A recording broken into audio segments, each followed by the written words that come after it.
আমরা এখানে এসেছি আজকে রামিসার খুনির ফাঁসি দাবিতে, এবং আমি আজকে আমার মেয়েকে সাথে করে নিয়ে এসেছি। আমারও রামিসার বয়সে একটা মেয়ে আছে। সো আমি তো তারও আসলে নিরাপত্তা নিয়ে চিন্তিত। সো আমরা এই দেশে যেহেতু সবাই বাস করি, এই দেশে যাতে এই ধরনের ধর্ষকদের তাড়াতাড়ি বিচার হয় এবং সবাই সেটা দেখতে পায়, বাকিরাও তাহলে এই সাহস কখনো করবে না। সো এই দাবিতেই আজকে আমাদের এখানে মানববন্ধন।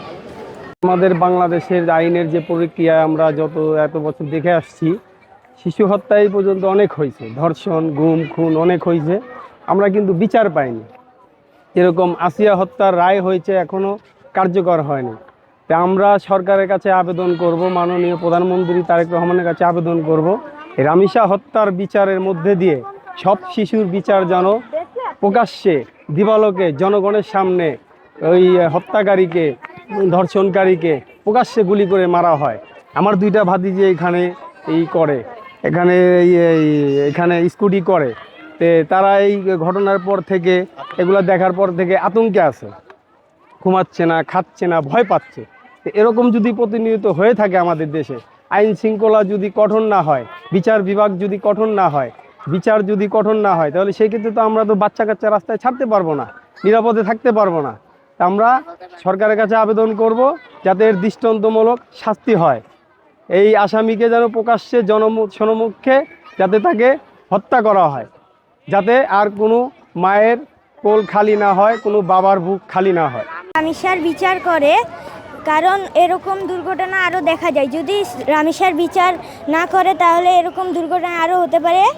রামিসার হত্যার বিচার চাই। রামিসা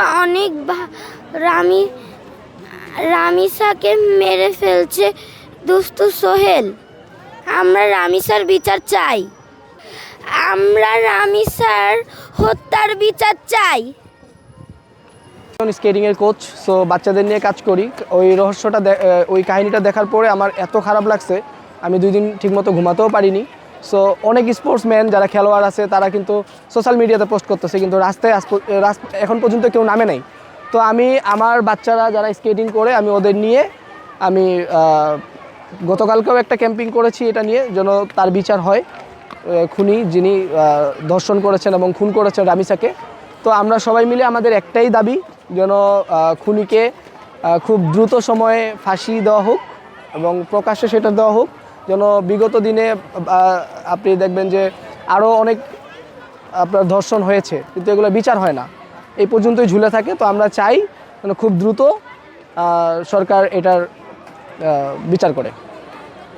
শুনুন, বাংলাদেশে আমাদের এই যে বিচার ব্যবস্থাটা, এটা এত একটা জটিলতা, সারা দুনিয়াব্যাপী একটা স্বীকারোক্তিমূলক জবানবন্দি দেওয়ার পরও একজন অপরাধী তার বিচার কার্যটা করতে অনেক দীর্ঘ সময় লেগে যায়। আমরা চাই এই দীর্ঘ সময় যে বিষয়টা আছে সেটার দিকে সরকার তার গভীর উদ্যোগ নেবেন এবং বিচার কার্যটা খুব দ্রুত করবেন, এমন যাতে অনিরাপদভাবে আমাদের বাচ্চারা ভুগতে না হয়, তাদেরকে যেন নিরাপদ একটা দেশ আমরা দিতে পারি, সেটার প্রতি আমরা সরকারের প্রতি আহ্বান জানাবো। কথা হচ্ছে যে অপরাধীকে তার যথেষ্ট শাস্তিটা পেতে হবে। এটা যেভাবে হোক, আমাদের ইসলামিক কান্ট্রি আছে, কিন্তু আমাদের এখনও প্রকাশ্যে ওইভাবে দেওয়ার সুযোগ নেই। কিন্তু যেই আইনটা আমাদের দেশে প্রচলিত আছে, সেই আইনের মাধ্যমে যাতে দ্রুততম সময়ে এই বিচার কার্যটা সম্পন্ন হয়, একজন গার্জিয়ান হিসেবে আমরা সেটা আবেদন করব সরকারের প্রতি।